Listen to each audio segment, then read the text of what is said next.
राधे कृष्ण। आप सभी को श्री पुरुषोत्तम मास महात्म्य अध्याय 17। नारद जी बोले, हे कृपा के सिंधु, उसके बाद जागृत अवस्था को प्राप्त उस राजा दृढ़धन्वा का क्या हुआ, सो मुझसे कहिए। नारायण जी बोले, अपने पूर्व जन्म के चरित्र को सुनने से आश्चर्ययुक्त तथा और सुनने की इच्छा रखने वाला राजा दृढ़धन्वा से वाल्मीकि ऋषि फिर बोले। इस तरह स्त्री के मुख से शीतल वाणी को सुनकर सुदेव शर्मा धैर्य धारण कर हरि भगवान में चित्त को लगाता हुआ दीर्घ श्वास लेकर दीन मुख सुदेव शर्मा जो होने वाला है वह होगा, ये मन में निश्चय कर पुष्प समीधा आदि के लिए वन को गया। इस प्रकार करते उस सुदेव शर्मा का कितना ही समय बीत गया। बाद में किसी दिन समीधा कुश फल पुष्प आदि के लेने के लिए वन को गया। वहां जाकर सुदेव शर्मा मन से हरि भगवान के चरण कमलों का ध्यान करने लगा। उसी दिन उसका लड़का शुकदेव अपने मित्रों के साथ बावली को गया। बावली में प्रवेश कर समवयस्क मित्रों के साथ जलयंत्रों से जल फेंकता हुआ और बार बार हंसता हुआ खेलने लगा। गर्मी के ऋतु में बार बार जल में खेलता हुआ हर्ष को प्राप्त हुआ।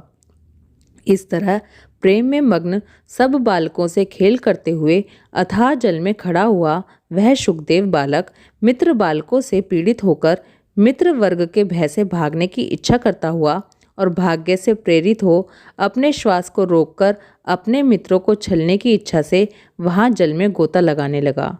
किंतु उस जल में व्याकुल होकर उससे बाहर निकलने की इच्छा करता सहसा उस अथाह जल में वह बालक मृत्यु को प्राप्त हो गया। जल से निकलते हुए बालक को ना देखकर वे सब मित्र बालक चकित होकर हाहाकार करते हुए बहुत जोर से दौड़े और अत्यंत शोक से ग्रस्त वे बालक उसकी माता गौतमी से जाकर बोले। उन बालकों के अत्यंत अप्रिय वज्रपात के समान वचन को सुनकर पुत्र में प्रेम करने वाली वह गौतमी तुरंत पृथ्वी पर गिर पड़ी। उसी समय वन से सुदेव शर्मा आया। पुत्र का मरण सुनकर कटे वृक्ष के समान पृथ्वी पर गिर गया। दोनों ब्राह्मण स्त्री पुरुष उठकर बावली को गए। वहां जाकर मृत पुत्र का आलिंगन कर उसके शरीर को गोद में लेकर सुदेव शर्मा बारंबार पुत्र का मुख चूमने लगा। अपने गोद में स्थित मृत पुत्र को बार बार देखता हुआ रोता विलाप करता गदगद अक्षर से बोला, हे पुत्र, मेरे शोक को नाश करने वाले शीतल सुंदर और शुभ वचन को बोलो। हे बेटे, मेरे मन को प्रसन्न करो। वृद्ध माता पिता को छोड़कर तुम जाने के योग्य नहीं हो। हे वत्स, वेद अध्ययन के लिए तुम्हारा श्रेष्ठ मित्र बुला रहा है और बड़े हर्ष से पढ़ाने के लिए उपाध्याय तुमको बुला रहे हैं। हे पुत्र, जल्दी उठो। इस समय तुम क्यों सो रहे हो? तुमको छोड़कर मैं घर नहीं जाऊंगा। घर में मेरा क्या काम है? तुम्हारे बिना इस समय मेरा घर शून्य जंगल के समान हो गया है। तुमको फल मूल प्रिय हो तो मेरे सामने से उठो। यदि नहीं उठोगे तो वन को भी नहीं जाऊंगा। मैंने कोई निंदित काम नहीं किया और ब्रह्म हत्या भी नहीं की, फिर किस कर्म के फल से मेरा पुत्र मर गया? तुमने ऐसा करके कौन सा बड़ा फल प्राप्त किया? हे निर्दय वृद्ध दीन, मेरे नेत्रों को लेकर निर्धन का धन और दोनों स्त्री पुरुषों का सहारा इस पुत्र को हरण करते प्रभु, तुम्हें लज्जा नहीं आई? तुम्हें लज्जा क्यों नहीं होती? सर्वत्र तुम दयालु हो, परंतु मेरे विषय में निर्दय हो गए हो। हे आश्चर्य है, मेरे भाग्य से ये उल्टा कैसे हुआ? स्वभाव से सुंदर पुत्र की खोज इस समय मैं कहाँ से करूं? हे पुत्र, तुम्हारे मुख और सुंदर नेत्र को कहाँ देखूंगा? मेघ जल को बरसाता है, पृथ्वी धान्य को पैदा करती है, पर्वत रत्नों को और समुद्र मुक्त सागर मणि को देते हैं, परंतु उस देश को नहीं देखता हूँ जहाँ मरा हुआ पुत्र मिलता हो, जिसके शरीर का आलिंगन कर हृदय के ताप को छोड़ता है। हे वत्स, तुम एक बार शीघ्र वचन सुनाओ और दया करो। तुम्हारी माता लज्जा छोड़कर चील के समान विलाप कर रही है।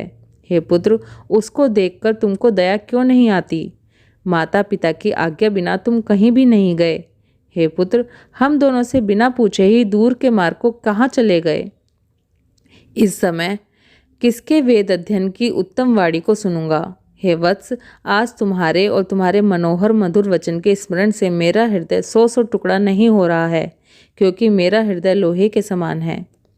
राजा दशरथ, तुमको हम धन्य मानते हैं, क्योंकि रामचंद्र के वन जाने पर पुत्र के ताप से दग्ध वे प्राणों को नहीं रख सके परंतु पुत्र के मर जाने पर भी जीवित रहने वाले मुझको धिक्कार है। हे गोविंद, हे विष्णु, हे नाथ, हे श्री रुक्मणी के प्राणपति, हे मुरारे, हे दीन पर दया करने वाले, हे दयालु, पुत्र रूप अग्नि के ताप से संतप्त मेरी रक्षा करो। हे देवादिदेव, हे समस्त लोक के नाथ, हे गोपाल, हे गोपीश, हे चक्र को हाथ में धारण करने वाले, हे यमुना के विष दोष को हरने वाले, पुत्र रूप अग्नि के ताप से संतप्त मेरी रक्षा करो। हे वैकुंठ के वासी विष्णु, हे नरकासुर के नाशक, हे चराचर के आधार, हे संसार रूप समुद्र से पार करने के लिए जहाज रूप अर्थात संसार समुद्र से पार उतारने वाले, हे ब्रह्मादि देवताओं से नमस्कृत चरण पीठ वाले, पुत्र रूप अग्नि के ताप से संतप्त मेरी रक्षा करो।